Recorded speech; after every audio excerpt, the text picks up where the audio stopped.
তো মানে সলিড পিসগুলো খাওয়ানো হয়, ওইগুলো মাংস বের করে করে, কিন্তু যেই উইংসগুলো থাকে ওইগুলো তো ওভাবেই থাকে, আসলে ওগুলো তো সেটা মাংস থাকে না।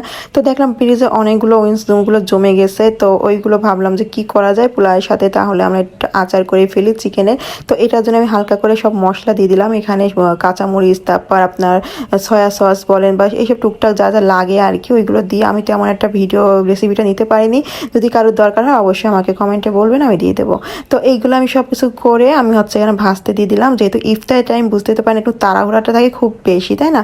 মানে ঘড়ির টাইম দেখছিলাম আর এসব করতেছিলাম, তো কে অত মানে রেসিপিটা ওভাবে নেওয়া হয়নি, যেহেতু হচ্ছে টাইম খুব শর্ট ছিল। তা এটা ভাজতে ভাজতে আমি বাকি কাজটা করে ফেলবো আর কি। দেশি মুরগি যেহেতু, তো এর আগে আমি হালিমের জন্য রেখেছিলাম, যেহেতু অনেক মুরগি হয়ে যায়, তো কিছু না কিছু করে তো খেতে হবে। তো এখানে সুন্দরভাবে সব কিছু ভেজে ভেজে নিলাম। এখন এগুলো আমি তুলে ফেলবো, আর একটু লাল লাল হয়ে আসলে এটা কিন্তু ঘিরানে ঘর একদম ময়ময় হয়ে গেছে।